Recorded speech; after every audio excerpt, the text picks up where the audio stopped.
사람들이 각자 자기의 인생길을 걸어갈 때 여러 때를 살아갑니다. 사람을 만날 때가 있고 헤어질 때가 있고, 사랑할 때가 있고 미워할 때가 있고, 태어날 때가 있고 죽을 때가 있죠. 또 전도서 3장을 보면 전쟁할 때가 있고 평화할 때가 있다고 말을 하고 있습니다.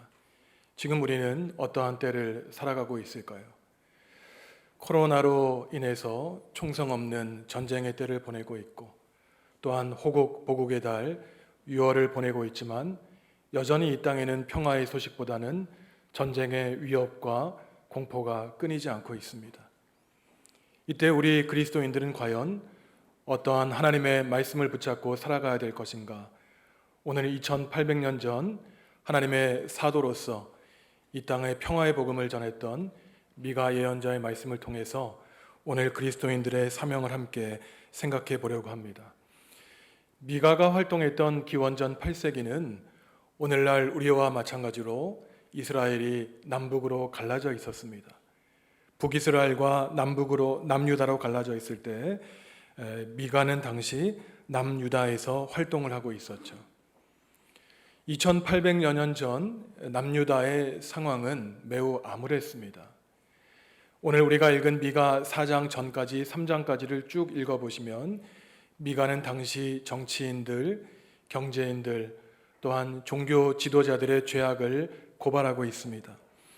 부자는 가난한 사람을 억압하고 하나님의 모든 백성들이 우상과 재물을 신으로 섬기고 있습니다. 재판관은 공정하게 재판을 하는 것이 아니라 뇌물을 받고 재판을 굽히고 있습니다. 또한 하나님의 말씀을 백성들에게 전해야 될 예언자들은 백성들이 예언자들을 찾아와서 입에 먹을 것을 물려주면 평화의 말씀을 전하고, 입에 먹을 것을 물려주지 않으면 전쟁이 일어날 것이라고 백성들을 협박했다고 미가는 고발하고 있습니다. 그야말로 정치, 경제, 종교의 모든 면에서 총체적인 난국이었죠. 따라서 백성에게 남아있는 것은 오직 하나님의 심판과 진노밖에 없었습니다. 오늘 미가는 4장 1절에서 5절에 걸쳐서 앞으로 하나님이 다스리게 될 때에 아름다운 미래의 회복과 평화의 비전을 전하고 있지만, 오늘 우리가 읽은 4장 1절 바로 앞 구절에서는 하나님이 거하시는 예루살렘과 시온, 성전이 폐허가 될 것을 경고하고 있습니다. 저희가 함께 미가 3장 12절 읽겠습니다. 이러므로 너희로 말미암아 시온은 갈아엎은 밭이 되고 예루살렘은 무더기가 되고 성전에 사는 수풀의 높은 곳이 되리라. 여기서 처음 나오는 낱말이 이러므로이죠. 그러므로 하나님의 성읍, 하나님의 성전이 폐허가 되고 또한 갈아엎은 밭처럼 뒤엎어지는 이유는 너희로 말미암았다라고 하나님은 말씀하고 있는 것입니다. 죄를 쌓고 결국은 그 죄의 결과가 하나님이 살아계신 예루살렘 성전을 무너뜨리게 할 것이라고 하나님은 경고하고 있는 것이죠. 이처럼 하나님이 사시는 성읍인 예루살렘이 폐허가 된다고 하나님이 친히 말씀하신 것은 하나님을 떠나 살아가고 있는 백성들의 죄악, 그리고 그로 말미암아 신앙이 무너지고 우리가 믿는 근거인 하나님과의 관계가 깨진 것을 미가는 말을 하고 있습니다. 하지만 하나님이 미가를 부르신 이유는 최종적인 심판을 말씀하신 것이 아니라 백성들이 회개하고 하나님께 돌아와서 아름답고 존귀한 삶을 살기를 하나님은 원하셨기 때문인 것이었죠. 그래서 하나님은 하나님의 종 미가를 부르셔서 이러한 절망적인 상황 가운데 하나님이 주시는 복음을 받아들이고 하나님의 사람으로 거듭나서 평화의 비전을 발견하고 평화의 일꾼을 삼으시기를 원하십니다. 하나님을 믿는 사람, 믿음의 일꾼들은 아무리 우리를 둘러싸고 있는 상황이 절망적일지라도 우리의 환경이나 우리의 상황 때문에 쉽게 쓰러지거나 넘어지지 않습니다. 그 이유는 아무리 우리의 주위가 암울할지라도 우리의 생명의 근원이 하나님께 있고, 또한 하나님은 우리를 다시 살려주시기를 원하신다는 사실을 알고 있기 때문이죠. 그래서 믿음의 사람, 소망의 사람은 하나님이 우리를 변화시켜 주실 그 아름다운 미래의 평화의 비전을 마음에 품고 살아갑니다. 그래서 1절을 보시면 미가는 당시 절망에 빠진 사람들에게 하나님의 복음의 메시지를 전하고 있죠. 저희가 4장 1절 말씀 같이 읽습니다. 끝날에 이르러는 여호와의 전의 산이 산들의 꼭대기에 굳게 서며 작은 산들 위에 뛰어나고 민족들이 그리로 몰려갈 것이라. 우리가 전에 읽었던 미가 3장 마지막 구절에서는 하나님의 성읍이 폐허가 될 것이라고 말씀하셨지만 끝날 그때가 되면 하나님의 성읍이 산들 위에 우뚝 서게 될 것이고 모든 사람들이 그 성읍에 몰려들 것이라고 미가는 미래의 평화의 복음을 전하고 있습니다. 하나님이 다스리시는 그때가 되면 하나님의 전이 다시 회복되고 많은 사람들에게 소망이 될 것이라는 것을 말하고 있는 것이죠. 시온은 가라앉은 밭이 되고 예루살렘은 무더기가 되고 성전에 사는 수풀의 높은 곳이 되리라고 했던 심판의 말씀과는 정반대인 소망의 상황을 미가는 선언하고 있습니다. 이처럼 하나님의 성읍이 다시 우뚝 서게 될 때 어떤 일이 벌어질까요? 2절과 3절에서 미가는 더 구체적으로 미래의 아름다운 소망을 전하고 있습니다. 2절 말씀 같이 읽습니다. 곧 많은 이방 사람들이 가며 이르기를 오라 우리가 여호와의 산에 올라가서 야곱의 하나님의 전에 이르자. 그가 그의 도를 가지고 우리에게 가르치실 것이니라. 우리가 그의 길로 행하리라 하리니 이는 율법이 시온에서부터 나올 것이요 여호와의 말씀이 예루살렘에서부터 나올 것임이라. 2절 말씀을 보면 그동안 바벨탑 사건으로 하나님께 죄악을 지어 흩어지게 된 이방의 모든 백성들이 다시 예루살렘 성읍으로 몰려오게 될 것이라고 미가는 말을 하고 있는 것입니다. 하나님께 대적했던 이방 백성들이 말하기를 본인들이 말하는 거예요. 오라 우리가 여호와의 산에 올라가서 야곱의 하나님의 전에 이르자. 그가 하나님이 하나님의 도를 가지고 우리에게 직접 가르치실 것이다. 하나님이 우리의 스승이 되어주시고 선생님이 되어주셔서 우리의 발길에 빛이 되어주시고 우리의 삶에 가르침을 주실 것을 미가는 선포하고 있는 것입니다. 예루살렘 시온 성읍이 폐허가 되었다면 이제는 하나님이 친히 그 성읍을 우뚝 세우셔서 율법과 하나님의 말씀이 시온과 예루살렘에서 나오게 될 것을 미가는 선포하고 있는 것이죠. 자기 뜻과 자기 방식대로 살았던 사람들이 결국은 성공하게 될 것이고 자기들의 삶의 계획을 세울 것이라고 믿었지만 결국은 그 마음이 텅 비어지고 공허해집니다. 나중에야 깨닫게 된 사람들이 텅 비고 공허해진 그 마음을 하나님의 가르침과 율법과 도로 채우기 위해서 다시 시온과 예루살렘에 나오게 될 것을 말하고 있는 것이죠. 자기 생각대로 살았던 백성들이 이제는 하나님의 도에 따라 그의 길로 행하겠다고 깨달음을 얻게 될 것이라고 미가는 말을 하고 있습니다. 이처럼 하나님의 가르침을 받게 된 결과가 더 구체적으로 3절에 나오게 되는데 오늘 2020년 우리에게 주시는 말씀으로 생각하고 3절 같이 읽습니다.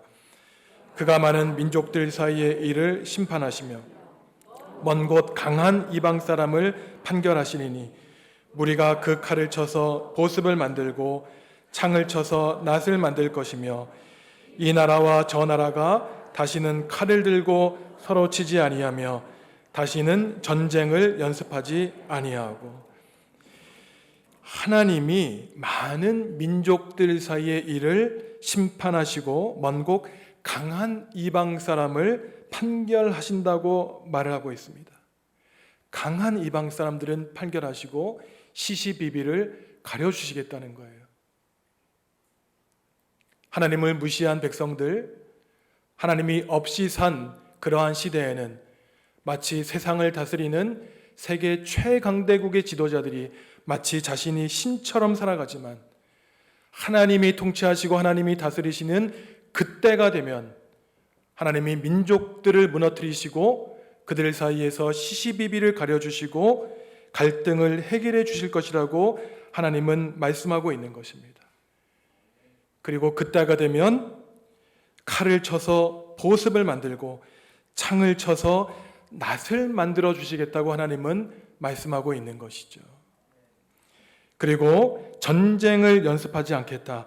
더 이상 군사훈련을 하지 않아도 된다고 하나님은 우리에게 말씀하고 있는 것입니다. 칼과 창을 쳐서 보습과 낫을 만들어 주신다는 것은 군비를 축소할 수 있도록 하나님은 평화의 때에 우리에게 평화의 약속을 해 주시겠다고 말씀하고 있는 것입니다. 참으로 안타까운 일이죠. 군비 산업이야말로 오늘날 가장 부가가치 있는 산업, 가장 최첨단된 산업이 아닙니까? 그 무기를 녹여 우리의 생명의 양식을 만드는 보습과 낫을 만들게 해주시겠다고 하나님은 말씀하고 있습니다. 그 결과가 어떻게 됩니까? 군사훈련, 군사를 늘리던 이 전쟁의 위협 가운데 있는 백성들이 평안함을 얻게 되는 평화의 비전이 4절에 나오고 있습니다. 저희가 함께 4절 말씀 읽겠습니다. 각 사람이 자기 포도나무 아래와 자기 무화과나무 아래에 앉을 것이라. 그들을 두렵게 할 자가 없으리니 이는 만군의 여호와의 입이 이같이 말씀하셨습니다. 아멘. 결국 전쟁 무기를 녹여 우리의 먹을거리를 생산할 농기계를 만드니 그 수많은 돈을 우리의 먹을거리를 위해 만들었다는 것입니다. 그 결과가 각기 이스라엘 백성들, 하나님의 백성들 각 사람이 자기의 포도나무와 자기의 무화과나무와 자기의 올리브나무와 자기 사과나무, 아름다운 나무 밑에서 열매를 먹고 그늘에서 쉼을 얻게 될 것이라고 하나님은 우리에게 말씀하고 있는 것이죠. 지금도 이스라엘에 가시면 올리브나무, 포도나무, 이러한 나무들이 풍성하게 널려져 있고 이것은 풍요를 상징합니다. 제가 그래서 사순절에 우리 성도 여러분들에게 말씀을 드렸듯이 예수님이 당시 말라버린 유대교 성전을 뿌리가 마른 무화과나무에 비유했지 않습니까? 이처럼 오늘 미가 예언자가 각 사람이 각기 자기의 포도나무와 무화과나무에서 앉아 있을 것이다. 그들을 두렵게 할 자가 없으리니라고 한 이러한 평화의 메시지를 전한 것은 더 이상 전쟁과 테러의 공포 가운데 살지 않게 될 하나님이 왕으로 등극하신 당시의 모습을 우리에게 전하고 있는 것이죠. 이처럼 무화과나무와 포도나무는 결국은 이스라엘의 풍요로움을 상징합니다. 제가 열왕기상 4장 25절 말씀을 읽어드릴 텐데, 솔로몬이 사는 동안에 유다와 이스라엘이 단에서 브엘세바에 이르기까지 각기 포도나무 아래와 무화과나무 아래에서 평안히 살았더라. 단에서 브엘세바까지는 이스라엘의 가장 북쪽, 남쪽 브엘세바는 가장 남쪽입니다. 오늘날 말로 하면 평양에서 제주도까지 하나님이 통치하시는 그때가 되면 모든 우리 백성들이 무화과나무와 포도나무에서 즐겁게 살 것이다. 하나님이 우리에게 평화의 메시지를 전해주시는 것이죠. 그런데 여기서 중요한 것은 포도나무, 무화과나무, 올리브나무 아래에서 열매를 먹게 될 평화의 메시지만이 중요한 것이 아닙니다. 사실 더 중요한 것은 이러한 평화의 메시지를 하나님이 친히 우리에게 말씀하셨다는 거예요. 4절 마지막 구절에 보시면 미가가 말하기를 이는 만군의 여호와의 입이 이같이 말씀하셨습니다. 하나님이 친히 이러한 말씀을 하셨다는 것입니다. 이 말씀이 왜 중요하냐면은 하나님이 심판하시는 때는 하나님이 입을 닫으시기 때문이에요. 저희가 함께 미가 3장 4절과 7절을 보실 텐데 여기를 보시면 하나님은 죄악을 저지른 백성에게 더 이상 너희들에게는 말하지 않을 거야 라고 하는 말이 나오기 때문입니다. 우리가 함께 읽겠습니다. 그때에 그들이 여호와께 부르짖을지라도 응답하지 아니하시고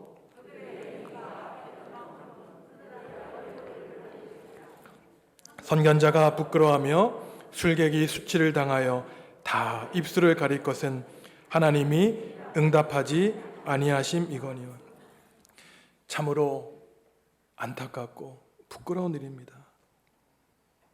모든 사람들이 하나님께 부르짖을지라도 응답하지 아니할 것이요, 그들의 행위가 악했던 만큼 하나님이 얼굴을 가리시겠다는 거예요. 우리가 하나님의 얼굴을 보고 싶어도 하나님이 우리를 보실 수가 없는 지경에 이르러서 얼굴을 가리신다면 우리는 과연 이 세상을 어떻게 살아갈 수 있겠습니까? 선견자가 부끄럽다는 거예요. 오늘날 말로 하면 목회자입니다. 목회자가 부끄러운 것은 주일마다 하나님의 말씀을 선포하고 싶어도 하나님이 입을 다무시니 이 땅에 하나님의 말씀을 전할 수가 없다는 것입니다. 백성이 부르짖어도 하나님이 듣지 아니하시고 응답하지 않으시며 하나님이 얼굴을 가리시는 이유는 하나님과 우리의 관계가 멀어졌기 때문이죠. 더 이상 서로 보고 싶지 않은 겁니다. 그런데 오늘 보시면은 무화과나무, 포도나무 아래에서 평안히 설 것이라고 하나님이 친히 우리에게 말씀하실 것이라고 말을 하고 있는 것이죠. 이처럼 소망의 예언자, 하나님의 평화의 복음을 전하는 미가는 하나님이 다스리시는 그 때가 되면 이러한 아름다운 일이 벌어질 것이라고 우리에게 말씀하고 있습니다. 우리는 그때가 정확히 어느 때인지 모르죠. 하지만 오늘날 대한민국의 2020년의 상황을 보면 분명한 사실은 지금은 그때가 아니는 것은 확실합니다. 하나님이 말씀하신 평화의 모습을 오늘날 우리의 삶에서 찾을 수 없기 때문이죠. 1950년 벌어진 전쟁이 2020년 70년이 지나도 아직도 전쟁이 끝나지 않고 정권이 바뀌면 조금 평화가 이루어지는 것 같더니 며칠 전 다시 개성 연락사무소가 폭파되었습니다. 칼과 창을 녹여 놋과 쟁기와 포습을 만들라고 하신 하나님의 말씀이 무색해졌죠. 다시 사람들은 전쟁의 광포를 백성들에게 심어가고 살아남기 위해 무기를 준비하는 이러한 모습이 인류 현대의 문명에 아직까지도 이루어지고 있죠. 참으로 안타까운 것은 이러한 일들이 구약시대에도 있었다는 것입니다. 미가가 그처럼 안타깝게 평화를 외쳤지만 미가 이후에 400년 뒤에 이 땅에 왔던 요엘 예언자는 거꾸로 된 메시지를 전하고 있습니다. 요엘 3장 10절 말씀 저희가 함께 읽겠습니다. 너희는 보습을 쳐서 칼을 만들지어다. 낫을 쳐서 창을 만들지어다. 약한 자도 이르기를 나는 강하다 할지어다. 400년 전 미가 예언자는 칼과 창을 녹여 보습과 쟁기와 낫을 만들려고 그랬지만 400년 뒤 요엘은 비꼬고 있는 것입니다. 농기구를 녹여 무기를 만든 것이에요. 약한 자도 이르기를 나는 강하다 할지어다. 하나님이 원하시는 인간상과는 완전히 반대되는 삶을 살아가고 있는 것이에요. 주님은 섬김을 받으려 이 땅에 오신 것이 아니라 섬기려 이 땅에 오셨고 마치 물이 낮은 곳을 향하여 더 낮은 곳을 향하여 찾아갔듯이 예수님은 낮은 곳으로 갔건만 사람들은 더 높은 곳을 향하여 더 힘을 얻기 위해 무기를 만들고 약한 자도 말하기를 나도 강하다. 이러한 시대를 보내고 있었던 것이 요엘의 시대였다는 것이죠. 오늘날도 똑같습니다. 웃는 얼굴로 전 세계를 순방하며 외교를 하는 일부 정치인들은 마치 자신들이 이 땅에 경찰 노릇을 하겠다고 말은 하지만 속으로는 수십만 달러, 수백만 달러의 전쟁 무기를 팔기 위한 장사꾼이 되기도 하죠. 또한 그 부가가치 산업인 무기를 만드는 사람들이 정치인들을 후원하기도 합니다. 안타까운 것은 군수공업이 가장 부가가치 산업이 되었다는 것이죠. 하나님이 지으신 이 아름다운 땅이 전쟁의 위협 가운데, 공포 가운데 숨죽이겨 살아가고 있는 아쉬운 안타까운 상황을 우리가 보내고 있다는 것입니다. 이미 100년 전 19세기 영국의 사회운동가인 러스킨이라는 사람이 아주 유명한 말을 했습니다. 어떤 얘기를 했냐면은 전쟁으로 한 국가가 양육되고 평화로 황폐해진다. 한 나라가 부강해지기 위해서는 전쟁을 일으켜야 된다는 거예요. 주변 나라에서 전쟁이 일어나야 된다는 것입니다. 왜냐하면 무기를 팔아야 되니까. 반대로 이 땅에 평화가 오면은 그 나라는 쇠약해진다는 거예요. 참으로 안타까운 역설인 것이죠. 무기는 평화를 지키기 위해 최소한 사용돼야 되는데 무고한 인명들을 짓밟히기에 사용되는 이 현실을 이미 수천 년 전 예언자들이 예고했던 것이죠. 이처럼 전쟁의 위협 가운데 하나님의 종으로 부르심받은 우리 그리스도인들은 과연 어떻게 하면 되겠습니까? 한탄하고 살아야 될까요? 죽게 되었다고 위협 가운데 살아야 되겠습니까? 사실 신앙의 메시지는 굉장히 단순합니다. 복잡하지 않습니다. 하나님이 오늘 우리에게 주시는 말씀은 단 한 가지예요.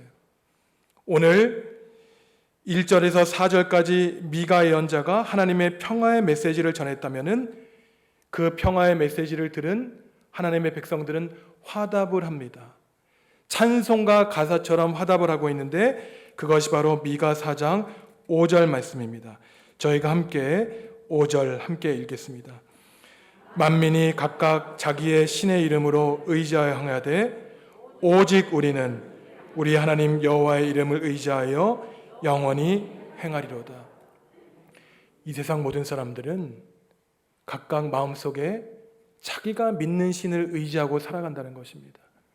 그게 군사력이 될 수도 있겠죠. 그게 경제력이 될 수도 있습니다. 그게 어떠한 우상이 될 수도 있겠죠. 내가 저축한 돈이 될 수 있습니다. 하지만 하나님을 믿는 그리스도인들은 참된 소망을 어디에 두어야 되냐? 오직 우리는, 그러나 우리는 우리 하나님 여호와의 이름을 의지하여 영원히 행할 것이다. 하나님의 이름을 의지하고 하나님의 이름을 부르며 하나님께 기도할 때에 핵무기가 우리를 보호해 주는 것이 아니라 연약해 보이는 두 손 모은 이 손에 하나님이 함께 하시고 우리의 미래가 달려 있다고 예언자 미가는 2800년 전에 우리에게 말씀하고 있는 것입니다. 믿음의 사람들은 이 세상이 절망스럽다고 한숨 쉬지 않습니다. 절망 가운데 희망을, 어둠 가운데 빛을 발견하죠. 포도나무와 무화과나무의 그 아름다운 비전을 세상 사람들에게 전합니다. 그래서 우리는 오직 하나님의 말씀을 의지하고 살아야 되죠. 내가 내 삶의 주인이 아니라 하나님만이 우주 만물의 주인이라는 단순한 믿음의 진리를 고백하고 살아야 됩니다. 전쟁에 반대해야 됩니다. 여러분, 우리가 반전운동한다, 전쟁에 반대한다는 것이 거창한 표현 같지만 그렇지 않습니다. 우리가 전쟁에 반대하는 것은 우리 일상에서부터 시작해야 돼요. 우리 자녀들 학교에 갔을 때 싸우지 말도록 가르쳐야 됩니다. 공부 못한다고, 그 아이가 몸이 약하다고, 그 부모가 가난하다고 무시하고 멸시하는 것이 아니라 오히려 가난하기 때문에, 몸이 약하기 때문에 우리 그리스도인들은 그를 품어주고 그의 친구가 되어주고, 이것이 전쟁에 반대하는 것이에요. 우리 교회에서 어떻습니까? 내 교우가 힘이 없다고, 연약해 보인다고, 내가 잘났다고 나를 드러내는 것이 아니라 오히려 그들이 약하기 때문에 내가 바로 그들을 위해 존재하고 내가 바로 그들을 위해서 기도해야 된다는 그 마음을 품는 것이 전쟁에 반대하는 것이에요. 어렸을 때부터 학교에서 싸우고 교회에서 교우들과 싸우고 이러한 사람들이 자라서 전쟁을 일컫는 사람들이 바로 이 사람들입니다. 그래서 우리는 어릴 때부터 교회 학교에서 평화의 작은 씨앗을 뿌리는 훈련을 하는 것이 바로 하나님 나라의 아름다운 평화의 씨앗을 뿌리는 평화의 일꾼들이 되는 것이죠. 그런 사람들이야말로 각자의 무화과 나무에서 각자의 포도나무에서, 각자의 나무에서 그 나무가 자라 울창해져서 많은 새들이 깃들게는 나무의 삶을 살아갈 수 있는 자격을 얻을 수 있는 것입니다. 우리는 그래서 오늘날 2020년 6월 호국 보고의 달을 보내며 전쟁에 반대하며 이 땅에 평화를 심는 것이 우리 그리스도인들의 삶과 무관한 것이 아니라 우리 그리스도인들이 나에게 복을 주십시오, 내가 그 정에 복을 주십시오, 우리 공동체에 복을 주십시오, 우리 교회에 복을 주십시오, 이러한 기도에서 머무는 것이 아니라 하나님이 이 땅에 전쟁과 갈등과 분쟁이 있는 곳에 평화를 심어주십시오. 1년에 단 한 번이라도 평화의 일꾼이 되겠다고 다짐하는 기도를 드려야 되지 않겠습니까? 아니, 하나님 앞에 복 주십시오. 늘상 기도는 늘 할 수 있죠. 하지만 평화의 일꾼이 되겠습니다. 한 번이라도 기도하는 그러한 교인들이 되어야 되겠습니다. 그래서 오늘 주보에 적어드렸지만 이제 성 프란치스코의 기도로 알려진 기도입니다. 뭐 그런지는 모르는데 아마 사람들이 오늘 우리가 이러한 기도를 하는 사람이 되어야 되겠죠. 주여, 나를 당신의 평화의 도구로 써주소서. 미움이 있는 곳에 사랑을, 다툼이 있는 곳에 용서를, 분열이 있는 곳에 일치를, 오류가 있는 곳에 진리를, 의욕이 있는 곳에 믿음을, 절망이 있는 곳에 희망을, 어둠이 있는 곳에 광명을, 슬픔이 있는 곳에 기쁨을 심게 하소서. 주여, 위로를 구하기보다는 위로하고 이해를 구하기보다는 이해하며 사랑을 구하기보다는 사랑하게 해주소서.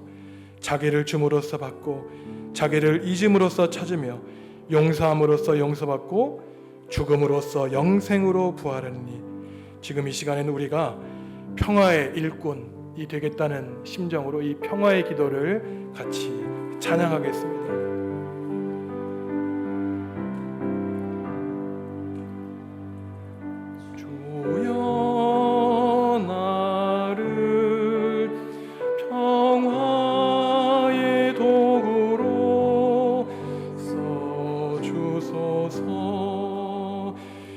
미움이 있는 곳에 사랑을, 상처가 있는 곳에 용서를, 분열이 있는 곳에 일치를, 의욕이 있는 곳에 믿음을 심게 하소서. 오류가 있는 곳에 진리를, 절망이 있는 곳에 희망을, 어둠이 있는 곳에 광명을, 슬픔이 있는 곳에 기쁨을 심게 하소서.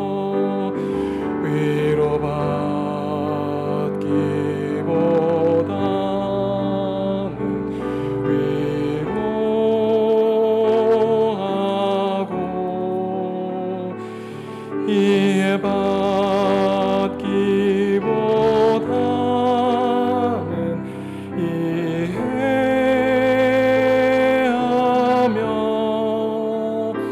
사랑받기보다는 사랑하며,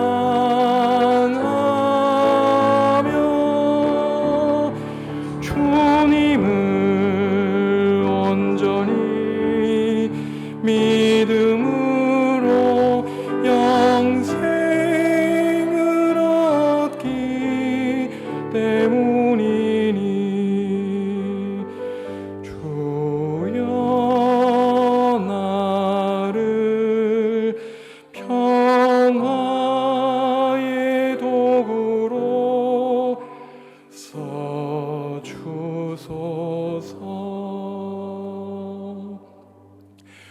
우리 정읍중앙교회 모든 성도 여러분들은 하나님이 우리를 평화의 도구로 써달라고 기도하시기 바랍니다.